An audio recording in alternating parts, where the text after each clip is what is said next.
What's going on, guys, and welcome back to another video. As you can see, I have a bunch of parts laid out on the table here, and all of these parts will allow us to get most of our long block finally assembled. My cylinder heads are right up here on the shelf still. We'll get those out in just a few after we're done with some of these parts.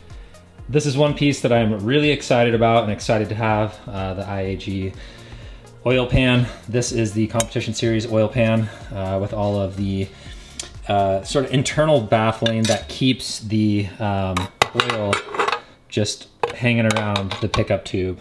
In addition to that, I also have the windage tray and the other baffling that sits on top, obviously the IAG pickup. These parts have been used before. They've been completely gone through and cleaned out, free of any sort of metal or any sort of debris that's in them, that could have been in them.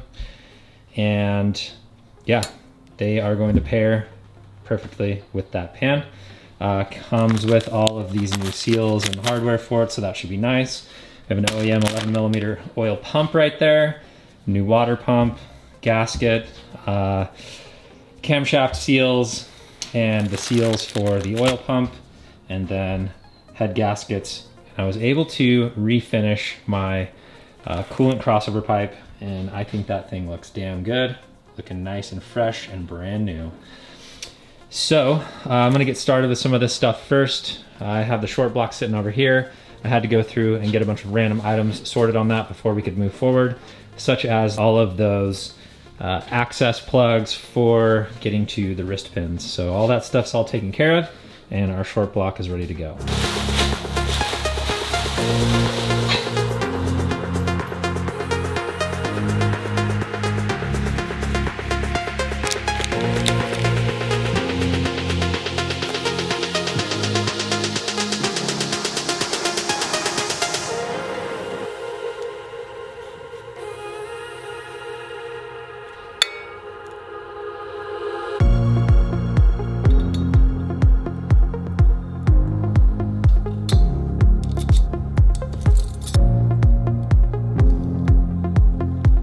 so next I'm just going to set the windage tray in here.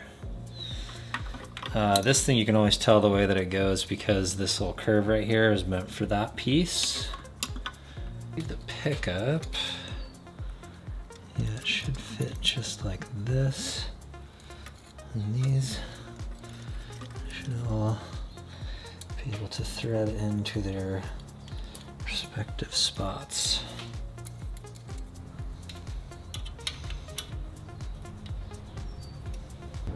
Okay, so it's all snugged up. Now, per the IAG instructions, we just need to put a little dab of Fuji Bond across the center of this rear and then across the front part right here. This is where the case halves meet. So I think it's just an extra precaution.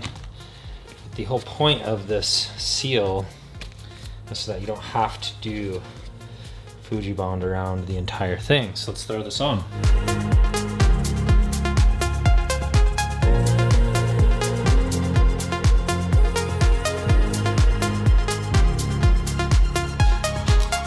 These four back here, they're just a little bit longer.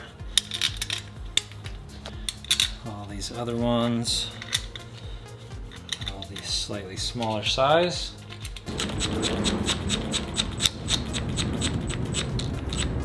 All right, I just torqued down all the little bolts to 5 foot-pounds, and then the drain plug here goes to 33 foot-pounds. Put this little plug in for now. Okay. All right, so I have our little oil filter union here. It's gonna go on. This also gets torqued down to 33 foot-pounds. I am using this small one. This is from a 2008 to 2014 WRX that didn't have the oil cooler. I'm not gonna run the oil cooler. I kind of think they're silly, personally. And the JDM motors never came with them. So that tells you something. I personally like the simplicity of it. That's what we're doing. I've also heard that the quote-unquote oil cooler from Subaru actually acts more of a, it acts like more of a oil warmer for people that live in cold climates when you like first start your engine. So, and I don't have any more Subaru oil filters, but I do have these Mazda Tokiroki filters, and that's what we're just gonna go with for now because we're gonna need to change the oil pretty much right away on this thing. So we're gonna be replacing this really quickly anyhow. And just a little FYI, that is the part number right there for that oil filter union. So if you want to remove your stock oil cooler, either because you just don't want it and it's a little bit more simple without it, or because maybe you had an engine failure and you don't want to have to purchase another one, you can just get that oil filter union with that part number that I just showed you. And then what you'd want to do is order a 2008 to 2014 WRX only water pump. This water pump only has the 2 fittings right here and not that 3rd fitting for that crossover pipe that goes along the bottom of the engine. But they all fit the same on all the EJs, so it just depends on what you want to do with your setup. There's also this little nipple. This you should remove off the bottom of the block, otherwise coolant's just going to be dumping out of that thing if you forget. So I've already done that and I put a plug. I'll show you that real fast. So this is the plug that I'm talking about right here. Normally there's this nipple fitting right there. This is one of the ways that feeds the oil cooler that usually goes right here between the block and the oil filter, and it has like that other fitting on it so you can route the hose from this side into the oil cooler and then it goes back out along the front of the block. So if you're not going to run it, you want to pull this off. I happen to have another one of these fittings, and so I put a little Fuji Bond on it, on the threads, and I torqued that thing down to the torque specs for those plugs. And so we should be good. And now we can move on to mounting up some cylinder heads. And I have my fully remachined and rebuilt cylinder heads from Outfront Motorsports sitting right here, and some fresh OEM head bolts that we're going to be throwing in. I did decide to go with the OEM head bolts on this, mainly because I had a set of the ARP 2000s, the head studs. However, one of them was actually damaged, and it was really weird. It was like the nut on the end got so maxed out on the actual head stud itself that it wouldn't come back off. I'm not sure how it happened, but it did, and so we can't reuse them. That's fine though. These were very affordable, and for the power levels that we're going to be hitting, they'll be just fine. So we got those going on. I did get my valve covers all finished up here. I had to drill out the rivets for this plate right here, remove the plate, clean out metal shavings that were in the back of this little piece, which I believe is like a sort of built-in air oil separator. And so, yeah, I drilled out all these spots, and then I had to tap into the metal and put these tiny little Allen bolts in there to seal it back up. Used some 3-bond behind it, as you can see, and it worked out really well, actually. So now I have peace of mind knowing that we will not push any other metal that got dropped behind here when it had its original engine failure. We won't, like, you know, push more metal from that around the engine this time. So I got those all ready. Just gonna set that aside there for now. And we have a set of brand new OEM head gaskets, which I'll grab. Let's go ahead and flip this on its side here. I will grab our OE head gasket. And you just want to make sure these go on the appropriate way with this little oil galley opened up. I think it's an oil galley. It might be coolant. I'm not sure. Either way, you just want to make sure that that piece isn't blocked by your head gasket, and all your other channels are free to flow as well. Set this thing on its side here and just give it one more just wipe down. This is a clean rag, even if it doesn't look like it. Yeah, typically we'll wash these and then reuse them. Good. Let's grab this. Drop it on the dowels. I need to pull off the cam caps.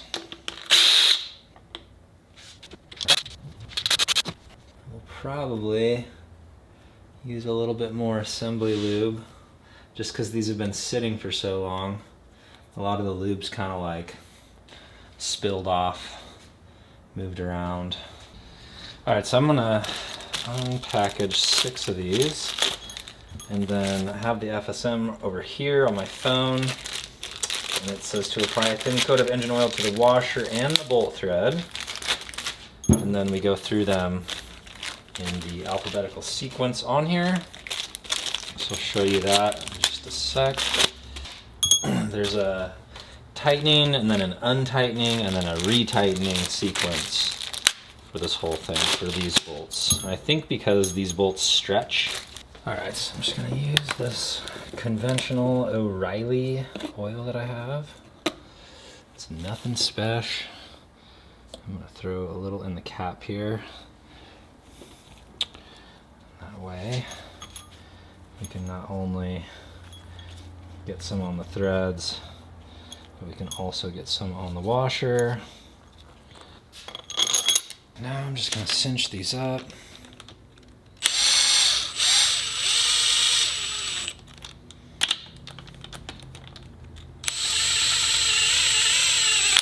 Alright guys, so like it shows right here, the first step is to tighten all the bolts to 22 foot-pounds in alphabetical order.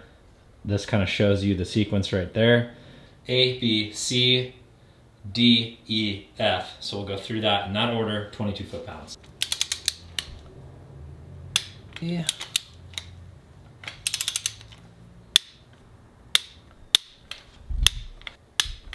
Now further tighten all bolts to 51 foot-pounds, same alphabetical sequence.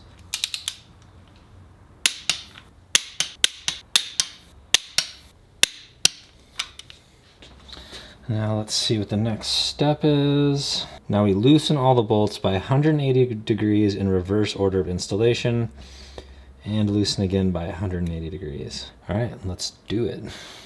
And honestly guys, you do not need a torque wrench that does degrees for this. Just point your torque wrench straight at the ground. Wherever you feel resistance on it.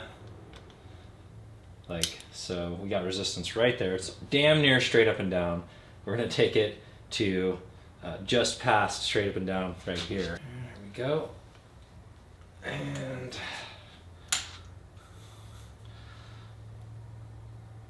right there. Boom. Okay, now we do that one more time. All right, so next we are on step 5. Tighten all bolts to 36 foot-pounds in alphabetical order. Tighten all bolts by 80 to 90 degrees in alphabetical order, and then the last step is tighten all bolts 40 to 45 degrees in alphabetical order. Now, again, I know what 90 degrees looks like. I'm confident in myself. I do not need a torque wrench that measures degrees. Would it be more accurate? Yes, I'm just not worried about it. I've done this plenty of times on these cylinder heads without having one, and it's worked out just fine. So if I start straight out, like that, take it straight down, that'll be 90.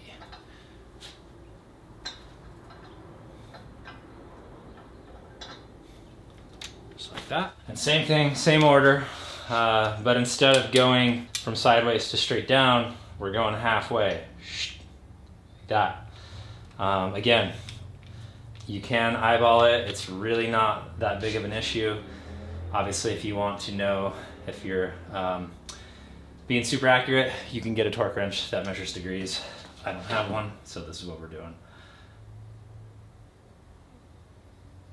I almost missed bolts A and B. They want you to go back and do another 40 to 45 degrees, only on these two.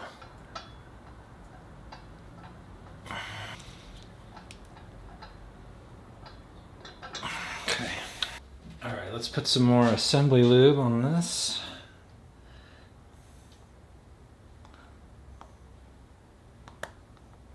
Ain't nothing wrong with putting a lot. You just don't want it to spooge onto the surface here where we've applied 3-bond to the caps, so just kind of want to watch that as we go. Back in place. 3-bond on here. I put a really thin layer, spread it out with my finger with a glove on. You just don't want to use too much. And I think oftentimes people do.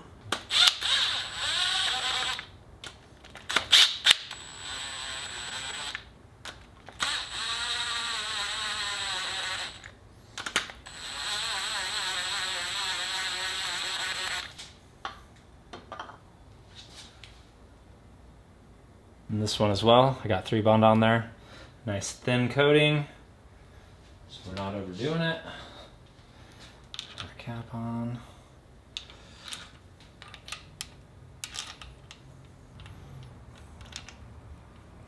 So it's the sequence is A, B, C, D, E, F, G, H, I, J, K, L.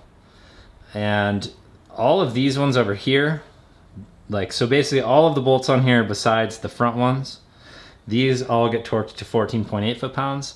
These front ones only get torqued to 7.2 foot-pounds. So just be careful because you don't want to over tighten these because you can strip out the threads in the block or potentially snap a bolt. So let's get to it. So we can just start off this first row because it's A, B, C, D, and then E, F, G, H, and then we go up. So we're gonna go 14.8.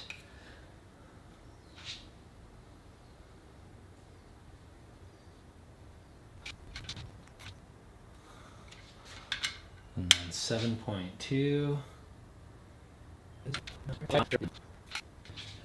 14.8 again. All right. All right, guys, so I have our hardware in place with our little seals that go on there. So those are all ready to go. And now I just need to pull up the FSM one more time because there's a bead of RTV or Fujibond that's got to go around the caps and then around in certain spots on the cylinder head here. And then we also need to throw in our little plastic half moons. These are what the little plastic half moons look like. That's the part number there. I went with the OEM plastic ones. You can get like aluminum billet ones that will never warp on you, and so you won't ever develop a leak out of that spot. These have been known to, over time, warp, deform, whatever, possibly even crack, and you get a little leak out of your valve cover. I did not go with billet ones because they were out of my budget this time. But, you know, next time, maybe in the future, if I gotta dig into this thing, we'll do it then. Just gonna kinda hit it with my finger. Like, you want enough so it's not gonna leak, but you definitely don't want to overdo it. And I'll just toss this in like so. One right here. Now we need to put a little more 3-bond. We're gonna go straight across these half moons.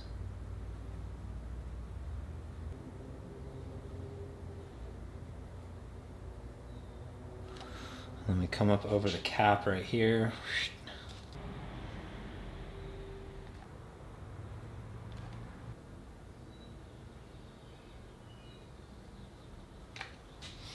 You know, it doesn't say to do this cap, but I'm going to. It's always seemed weird to me that you do the upper one, but the bottom one doesn't get any. And if you look at the gasket, it's the same gasket, so I'm just gonna do it. Should look something like that. Well, with the exception of this cap right here. Technically that sealant isn't pictured in the FSM, but like I said, it has you do this and come all the way across that cap, but then not put any on that one, and the seal goes right over this and right over that, so I figure you might as well, and I think it's smart to have it in these little corners anyhow, because those are potential spots where it could leak. And then obviously have a little bead across both of the half moons there. So let's grab this cover, toss it in place. So I've got it all cleaned up with the gasket all seated properly.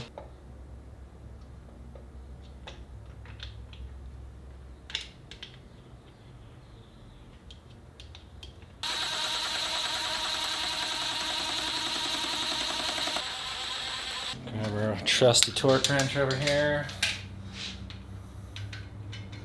These only go to 3.6 foot-pounds, I believe, which feels like nothing. So I usually give them just a little extra, just for good measure. Nothing crazy. You definitely don't want to be going over like 5 to 7 foot-pounds on these bolts because they're small little 10mm bolts. Boom. Dunsky. All right, guys, and since the other side of the engine is the exact same thing, I'm going to spare you the pain of watching me mount that cylinder head back up. So I'm gonna bust this thing out off camera. I can go much quicker so that we can jump to some other things that I will show you that I've done for this long block, and we can get that stuff installed as well. So I'm gonna bust that out. Catch up with you guys soon.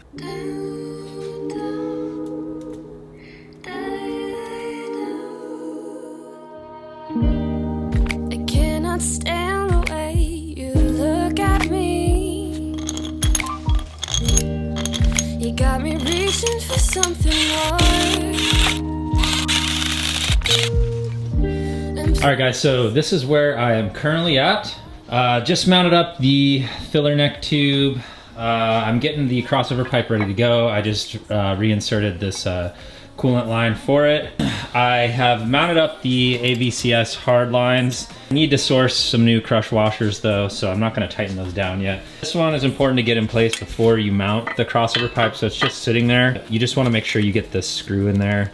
And yeah, like I said, need new crush washers for this bad boy. So yeah, I'm just gonna kind of leave them loose for now, which is fine because we'll be able to access them no problem. Also found my coolant drain and oil drain from the turbo.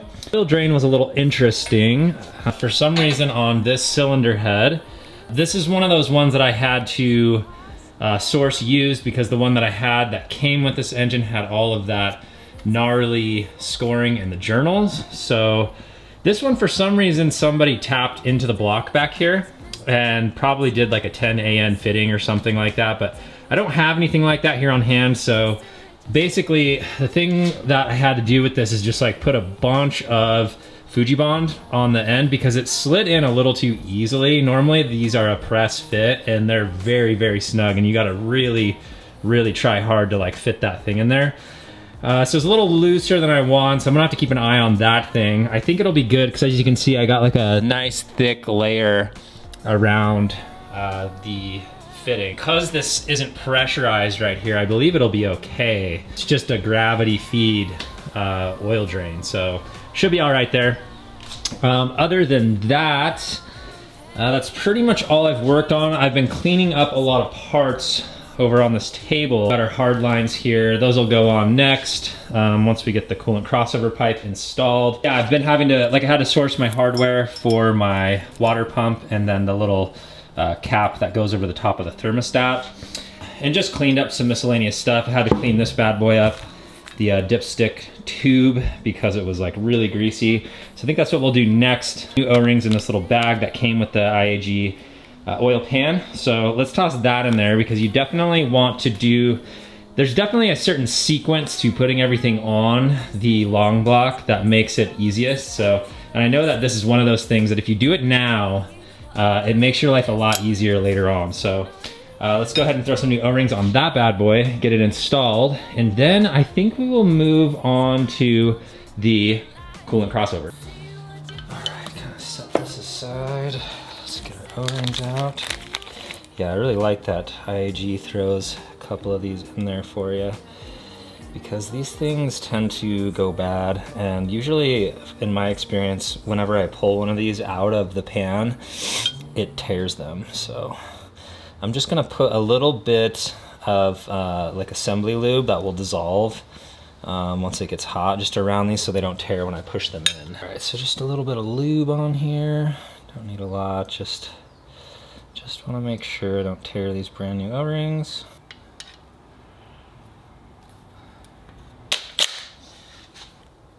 Pressed in there. All right guys, so I got the timing cover all cleaned up. It's drying out right now. So in the meantime, just wanted to show you this little oil cap. It's a STI oil cap.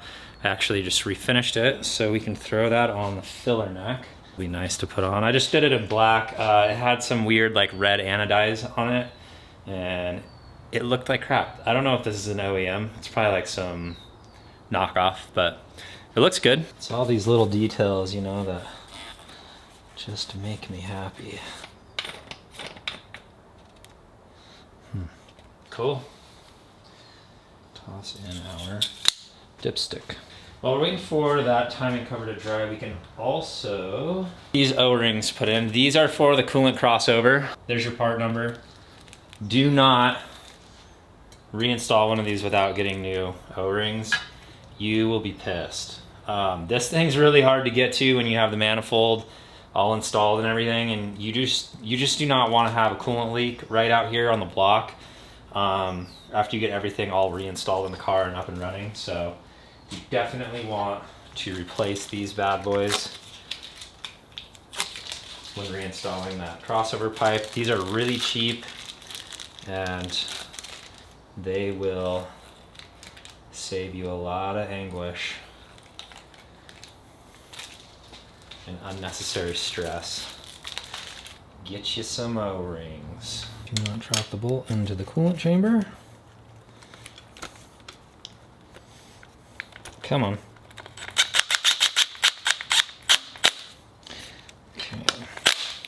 coolant crossover. When you're doing one of these too, you need to make sure you're doing your hard lines at the same time, because the hard lines fasten in here and here, I believe, or maybe here.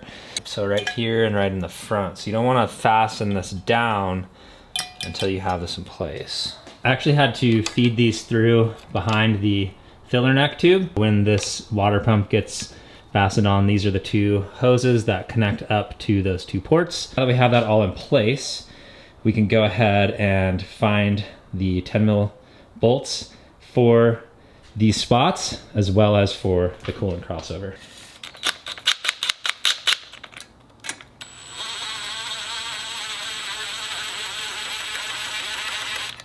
The torque spec on these is really low, so you want to be really careful with these bolts.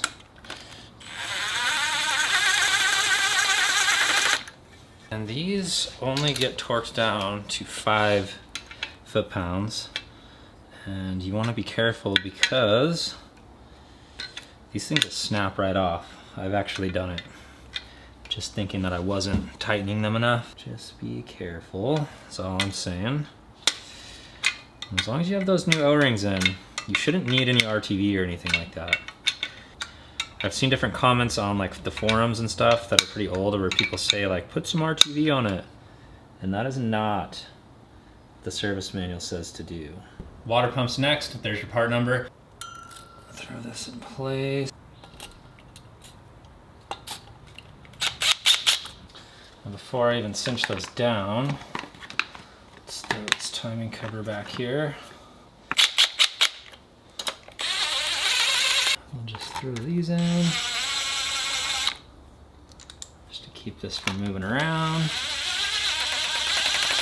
All right, so the water pump, you do it in 2 stages in alphabetical sequence, and it goes, so starting up here on this part, you go A, B, C, D, E, F. So you just go around counterclockwise, starting with this one.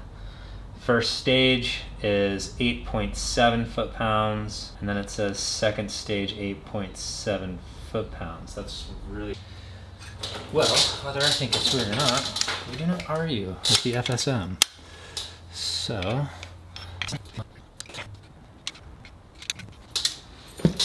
alright, now I'm gonna get our clamps in place. Get on there. Get.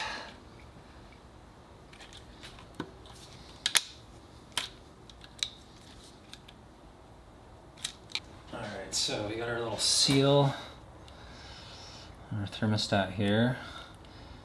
The FSM says to put that little jiggle pin straight up and down.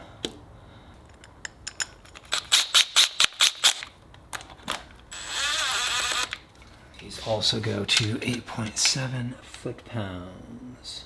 Next up is the timing tensioner bracket.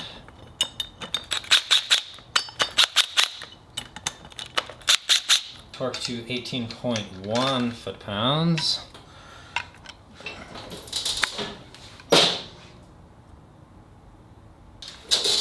And then last but not least, throw a little timing cover bolt here.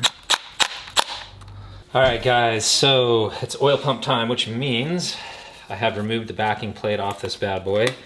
This is an 11mm oil pump, so slightly bigger than the OEM one, the stock one that came on the EJ20, but not so big that it's going to create any sort of issues.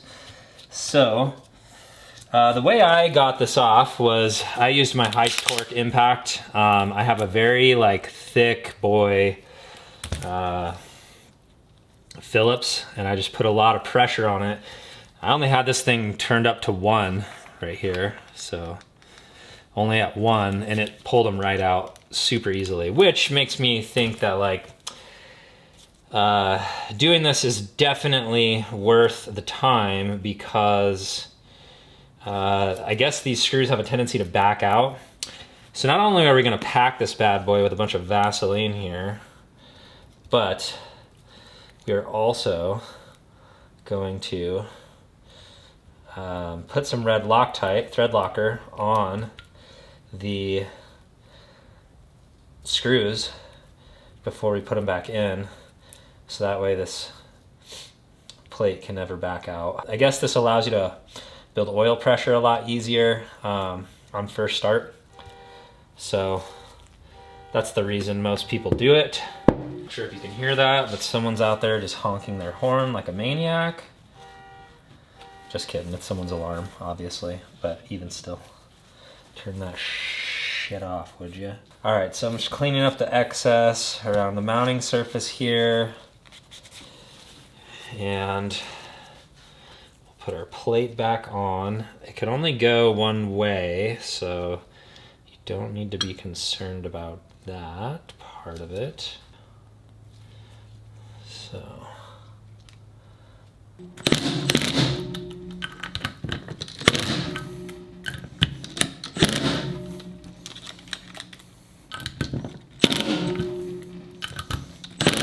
Oil seal, there's your part number. Hopefully you can see that. All right, so just put a little bit of lubrication around the seal here. These ones aren't too bad to just do by hand if you kind of lube up the sides. So we just lay a bead around the mating surface. Hopefully I have enough in this tube. Looks good. There's your part number for the oil pump bolts. They usually come in a kit. All right, here we go.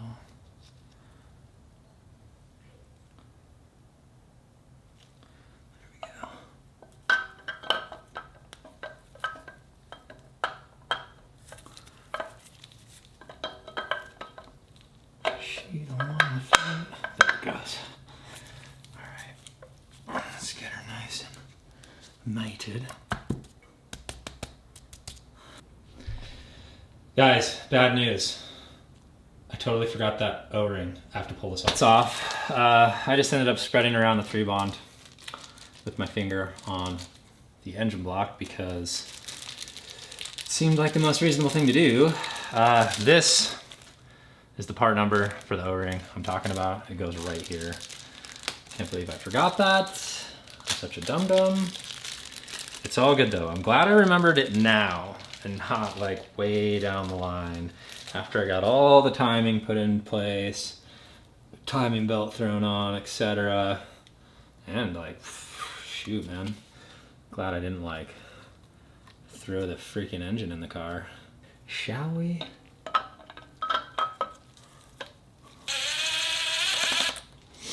All right, I got them all retorqued. We are good to go.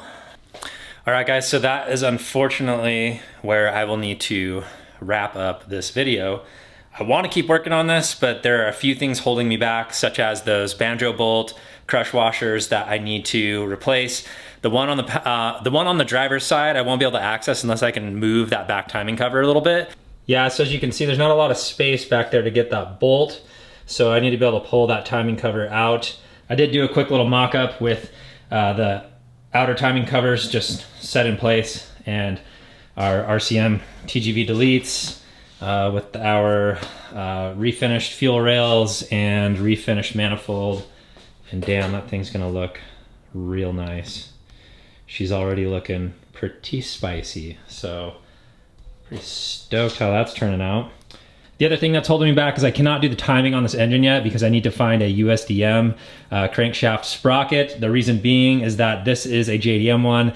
Although I do have the JDM ECU for this car, in order to get this thing registered, I need to pass smog and they do plug into the OBD2 port. And so in order for them to be able to actually get my car to pass emissions, we need the USDM one to go with our USDM ECU, which I do have the ECU. I just don't have a USDM crankshaft sprocket anymore. So I need to source one of those bad boys. Then we can time this thing, then we can get it registered. Then we can pull the timing, put this thing back on and plug in our JDM ECU. So that way we can run our AVCS. It's kind of silly, I know, to have to switch back and forth between ECUs, but once the car is tuned, it really won't be a big deal. It'll just be a matter of unplugging one and plugging the other one back in. The reason for that is with the USDM WRX ECUs, none of them came with AVCS. So the ECU doesn't even know that it exists. So even if you have them plugged into your harness, it just won't do anything. They just won't function, and it'll just function like a non-AVCS EJ205. So basically, I am gonna run the AVCS, but like I said, in order to register this car, I wanna time it first with the USDM crankshaft sprocket. The timing is basically the same. I think where the marks line up on that crankshaft sprocket are maybe slightly different. I do think in Japan they run more timing and less boost, and here we tend to run more boost and less timing or something. At least that's what I've heard. So can't time the thing yet, so we're held back by that. And I need those crush washers for the banjo bolts for my AVCS hard lines. Other than that, we're pretty much ready to go. I'm not gonna mount up my exhaust manifold yet. I am gonna be sticking with the OEM unit initially and a pipe. Reason for that is I'm already over budget. So we just need to do what we can to get this car up and running, and then we can worry about modifying it for version 2.0 later. I'm not gonna mount these up yet either because I do wanna port them.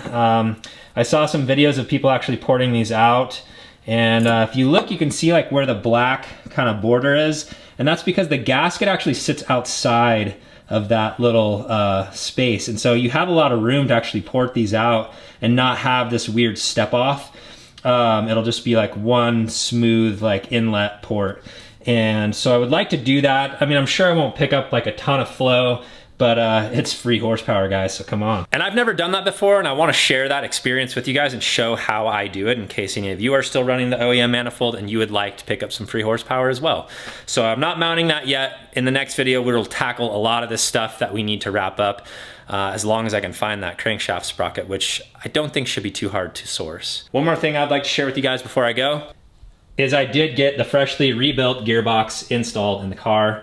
I just tackled this one day, didn't feel like filming it because it's always such a pain in the booty for me to get these mounted up because I don't really have the proper lift to be doing it, but I do get it done. It's just a lot of like back and forth. Like I usually link it up off of this pitch stop mount, and I kind of pull it up with the hoist this way, and I use a jack in the back and just slowly but surely move back between the jack and the hoist and get it in place so that I can feed some bolts through the mount. Yeah, I got one axle in just because it was leaking some fluid out of the old axle seal.